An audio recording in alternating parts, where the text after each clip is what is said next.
आज फिर मैं यहाँ आ गई किसान आंदोलन में। पिछली बार शायद 1 या 1.5 महीने पहले आई होंगी।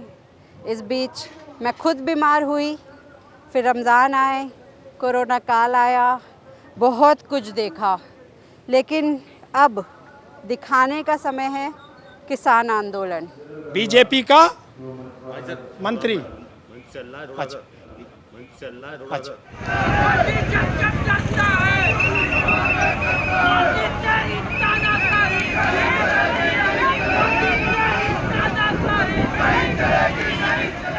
स्वागत है आपका हमारे चैनल हाउ इंडी पर, और मैं फलक इरफान अपने कैमरा पर्सन कार्तिक के साथ आज मौजूद हूँ गाज़ीपुर बॉर्डर पर। आज से पूरे 6 महीने पहले यानी 26 नवंबर को दिल्ली की सरहदों पर अलग अलग जगह से किसान आए। ये किसान आए क्योंकि मोदी सरकार 3 ऐसे कृषि कानून लाई जिनके विरोध में ये किसान खड़े हुए थे। इन किसानों ने इन बिलों को काला कानून बताया और आज 26 मई है। आज इस आंदोलन को पूरे 6 महीने हो चुके हैं। इस बीच यहाँ सर्दी, बारिश, तूफ़ान, कोरोना, हर किसी का सामना किया यहाँ मौजूद किसानों ने। कई तरह से बीच में कई ऐसी खबरें आईं जब इस किसान आंदोलन की छवि बिगड़नी भी शुरू हुई। एक वो दिन भी आया जब 26 जनवरी की हिंसा हुई। एक वो दिन भी आया जब यहाँ से राकेश टिकैत को उठा लेने की पूरी तैयारी कर ली गई थी। लेकिन फिर भी यह आंदोलन यहाँ डटा रहा और आज पूरे 6 महीने हो रहे हैं और ऐसे में यहाँ पर काला दिवस मनाने की तैयारी की जा रही है।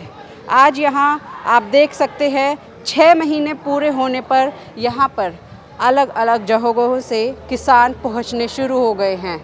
कई महिलाएं हैं, कई पुरुष हैं जो यहाँ आज आ रहे हैं क्योंकि 6 महीने पहले ही ये दिन शुरू हुआ था और काला दिवस मनाने के लिए इसकी घोषणा की गई क्योंकि काले कानून बताए जा रहे हैं जिनके विरोध में यहाँ लोग बैठे हुए हैं। ऐसे में आज मंच पर कई कार्यक्रम भी रखे गए हैं।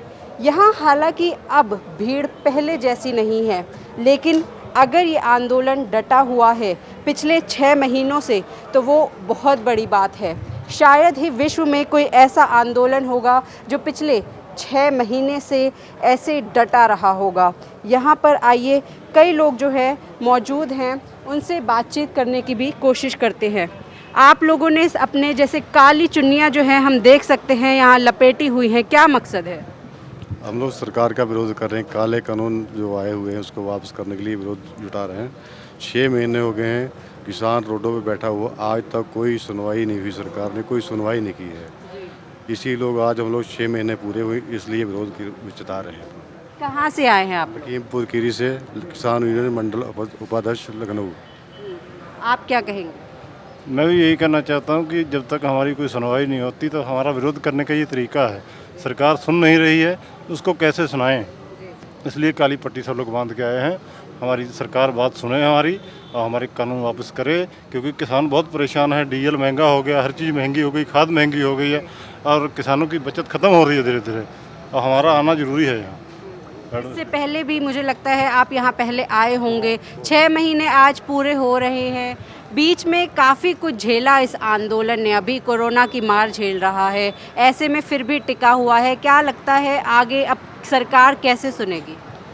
किसान मैडम देश की रीढ़ है, इसको सुनना ही होगा सबको, सरकार को सुनना ही होगा। किसान टिका भी रहेगा, किसान को हिला नहीं सकता कोई, और शांतिपूर्ण प्रदर्शन है, ये चलता रहेगा, कोई दिक्कत नहीं है इसमें मैडम। मैं आपको दिखा दूं कि दूसरी तरफ आप देख सकते हैं कि जिस तरह से यहाँ पर किसान पहुँच रहे हैं उसी की इंतज़ाम करने के लिए यहाँ पर जो है भारी संख्या में पुलिस बल भी तैनात है, ताकि यहाँ पर कोरोना की जो एक गाइडलाइंस हैं वो भी यहाँ पर जो है फॉलो हो सके, और अगर यहाँ पर भीड़ ज़्यादा बढ़ती है तो उसे नियंत्रण भी किया जा सके।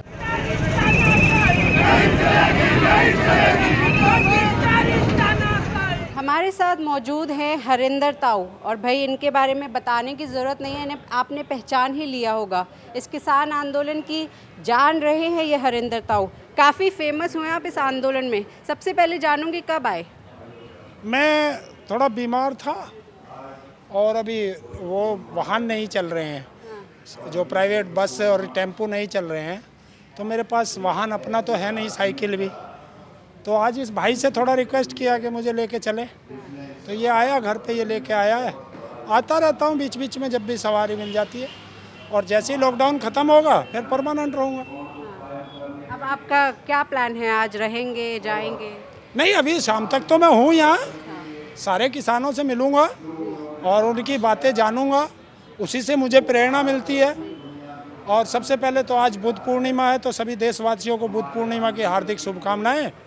और दूसरा, आज हमारे संघर्ष को 6 महीने पूर्ण हो रहे हैं, तो आज उस पर हमारे जो संगठन के कर्ता धर्ता हैं, वो संयुक्त किसान मोर्चा से और राकेश टिकैत जी का आदेश आया है कि आज पूरा देश काला दिवस मनाएगा।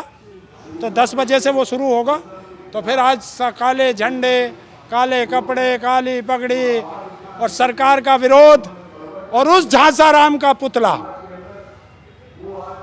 जो घड़ियाली आंसू रोता है, उसका आज पुतला फूकेगा और पूरा देश उसका मुंह काला करके हर गली चौराहे पे उसका पुतला फूकेंगे, ऐसा किसानों का मानना है। ताऊ जी, आप अपने बातों से, अपने शब्दों से काफ़ी प्रोत्साहित करते आए हैं इस आंदोलन में किसानों को। हालांकि बीच में कोरोना का काला साया पड़ गया था इस आंदोलन पे। अब क्या लगता है, कोरोना कम होगा तो आंदोलन में तेजी आएगी? देखिए, एक महामारी है और इस देश ने देखा है कि आज उस नालायक प्रधानमंत्री के 7 साल पूरे होने जा रहे हैं और देश हवा के लिए तड़प रहा है। वो तो कहता था मैंने बीच में से दल्ले खत्म कर दिए, और इस कोरोना महामारी में 200 रुपए का सिलेंडर 50,000 का, 800 रुपए का इंजेक्शन 40,000, 50,000 का, ये क्या है? तो दल्ले बढ़े या घटे? और दल्ले कौन? बीजेपी का मंत्री, अच्छा, बीजेपी का मंत्री, बीजेपी के सारे नेता, वो राजीव प्रताप रूडी, एम्बुलेंस का। अब भाई देख सकते हैं आप कि हरिंदर जी की आवाज़ ही इतनी बुलंद है कि इन्हें ज़रूरत नहीं है माइक की, और स्टेज के पीछे खड़े हुए हैं, थोड़ा हल्के बोलने को कहा गया। इनकी आवाज़ में इतना जोश है, इतना दर्द है, जो 6 महीने से लगातार यहाँ पर बने हुए हैं। अच्छा, अभी जैसे बीच में थे आप, अपने घर में थे, आपने बताया बीमार थे, चिंता रहती होगी क्या होगा आंदोलन का, पता नहीं आगे क्या होगा, क्या सोचते थे? मन नहीं लगता घर पे कि जब मेरा देश का किसान सड़कों पे पड़ा। मेरा परिवार है ये, क्योंकि इसी परिवार ने मुझे पहचान दी है, और मेरा परिवार सड़कों पे पड़े और मैं घर में रहूं। लेकिन बीमारी की वजह से मन रोता था, और जैसे ही बीमारी थोड़ी सी ठीक हुई, तुरंत अपनों के बीच आ गया और रहूँगा।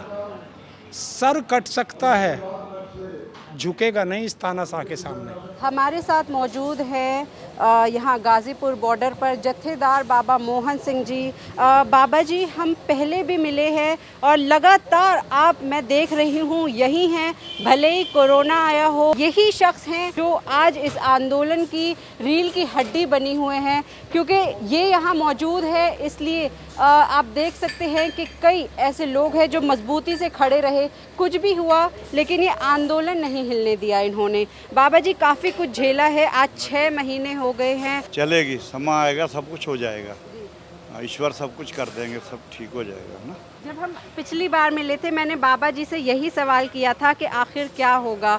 अच्छा, आज का क्या कार्यक्रम है? आज काला दिवस मनाया जा रहा है। आज तो फिर वो स्टेज वाले जो किसान हैं अपने जो आगू, उनको पता है, काला दिवस तो मनाया जा रहा है, तो पूरी दुनिया को पता है। आज 6 महीने हो गए हैं आज आंदोलन को चलते हुए, जो आरंभ हुआ था तो 6 महीने पूरे हो चुके हैं, पर अभी तक इन्होंने कोई, वैसे आप जैसे कह रहे हैं भी कोई जू नहीं रहेंगी है इनके कान पर रेंगेगी। आखिर देश है, किसान है। बहुत अब क्या कहें इनके लिए कि ऐसे आदमियों के लिए कहना भी गलत मानता हूँ मैं तो, हमारे मुंह से तो। ये इतने किसान ख़त्म हो गए, शहीद हो गए, इन्होंने एक बार भी मुंह से नहीं कहा भी मेरे देश के किसान हैं, मेरे ही हैं। तो इनके मुझे दुख हुआ इनके जाने से या शहीद होने से। कोई किसी मंत्री ने नहीं, किसी ने इतने क्या कहें, ऐसा लफ्ज भी यूज करना गलत है। बाबा जी, पिछले 1-1.5 महीने से आंदोलन पर कोरोना का काला साया मैं कहूँगी छाया हुआ था। काफ़ी भीड़ भी अब कम हुई है, लेकिन आज लोग वापस आ रहे हैं। तो अब आगे क्या कोई रणनीति अपनाई जाएगी कोरोना, क्योंकि रणनीति तो जो भी अपने किसान आगू ही करते हैं। हमारा काम है किसानों के लिए, जवानों के लिए, गरीबों के लिए लंगर लगाना, लंगर चलाना। आखिरी दम तक, आखिरी श्वास तक हम लंगर चलाते रहेंगे। अच्छा बाबा जी, मैंने खुद देखा है आप यहाँ पर हमेशा जब भी आती हूँ मौजूद मिलते हैं। क्या इतनी जो है आपको क्या प्रेरणा देता है कि आप यहाँ गर्मी हो, सर्दी हो, कुछ भी ड्यूटी हो? है जो परमेश्वर ने और महापुरुषों ने ये ड्यूटी लगा रखी है। हर ड्यूटी वाले का जिस फर्ज है भी अपनी ड्यूटी पे डट के रहना, अपनी जिम्मेदारी समझना। तो ये आंदोलन एक बहुत बड़ी चीज़ है। एक जन्म तो क्या, कई जन्म लेने के बावजूद भी इस आंदोलन को हम छोटा नहीं आंक सकते। ये बहुत बड़ा आंदोलन है, इसलिए हम अपनी जिम्मेदारी समझते हैं। तो यहाँ रहना बहुत ज़रूरी है। लंगर कोई कमी ना आ जाए, लंगर में किसी चीज़ की कोई परेशानी ना हो, किसी किसान को, किसी जवान को कोई परेशानी ना आए खाने की तरफ से, पीने की तरफ से, किसी भी तरीके। इसलिए हमारा रहना यहाँ ज़रूरी है।